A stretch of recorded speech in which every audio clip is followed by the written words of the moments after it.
What is your right to a speedy trial in an Oklahoma criminal case? I'm Tulsa attorney James Worth, and that's the question that we have: speedy trial rights in Oklahoma. So speedy trial is documented a lot of different places under the law.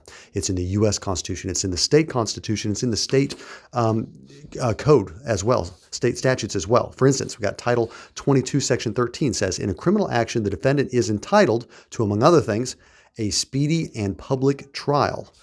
Also, we've got Supreme Court cases such as Doggett that defines that and what it means and when you're entitled to relief. So what does it mean? There's two different ways that we look at it. One is under Oklahoma statute, and one is kind of under U.S. constitutional law. This video is going to talk about Oklahoma statute, and then the next video is going to talk about constitutional law. Constitutional issues, that is the circumstances where we actually see a lot of relief. My firm has been able to get dismissals in many, many cases for violation of speedy trial rights there. Under the state statutes, not as much, and it pertains to a different circumstance. So let's talk about the state statutes. So state statute, it's Title 22, Section 812.1.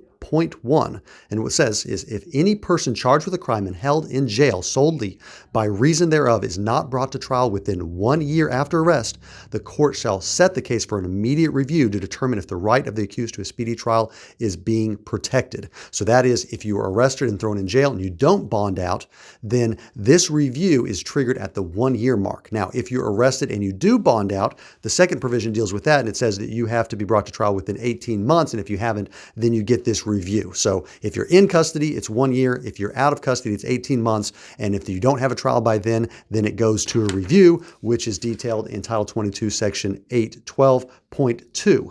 And basically at that point, the state is incumbent to set it for a hearing and give proper notice. And then evidence actually is going to be heard, and the court has to decide whether there's been unreasonable delay on the part of the state. And there's a number of factors that we look to as far as what is the reason for the delay. If the delay is the result of the accused attorney, then they're not really going to factor that in as being a denial of right to speedy trial. If the accused is incompetent to stand trial, then that's going to be a factor that weighs against the defendant's rights being violated. If the defendant is incompetent, or there's a competency determination that's happening and that's ongoing, then that can be an excuse for violation of that 1 year. If there's a material witness which is unavailable and the state is putting effort into trying to make that person available. If there are co-conspirators, co-defendants that are being tried separately and it's been determined that those cases need to go first, then that can cause the delay, and that can be excusable delay. If the court has other cases where the person has been incarcerated longer and then prioritizing those. That's one that we see frequently, particularly in Tulsa County, busier counties where there's a lot of cases that need to be tried. They have to decide which ones are going to go first, and it's going to be in custodies before out of custodies. It's going to be ones that have been in custody longer before ones that have been in more recently. So that is an excuse the state has there. Also, if there's illness, trial delays due to illnesses, that can be excusable. And then we've got the catch-all. Due to other reasonable grounds, the court does not have sufficient time to commence the trial of the case within the time limited fixed for trial. So you got that catch-all provision. But after having that evidentiary hearing, which is required if you don't get your trial within a year if you're in custody, or 18 months if you're out of custody, then the court has to decide.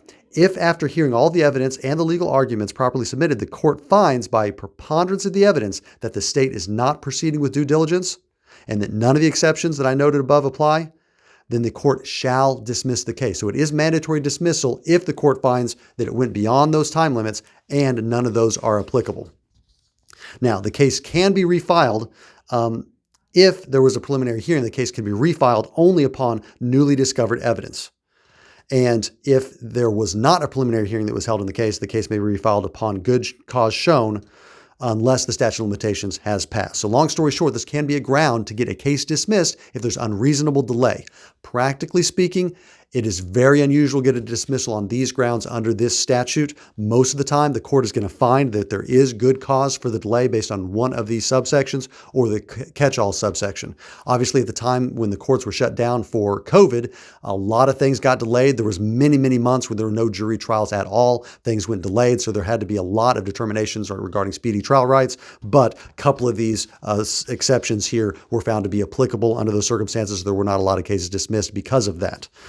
So that is the process that you go through for speedy trial. Now, as I said, under constitutional law, there are other grounds for speedy trial that are in a different type of exception. So here it's where there's a case that's filed, you're arrested, you're brought before the court. But what if the case is filed and you're not brought before a court and there's delay there? That's what we're going to cover in our next video. If you've got questions regarding your right to speedy trial or criminal defense in Oklahoma at all, you're going to want to talk to an attorney privately and confidentially about your circumstances. To get that scheduled with somebody in my office, you can go online to makelawEasy.com.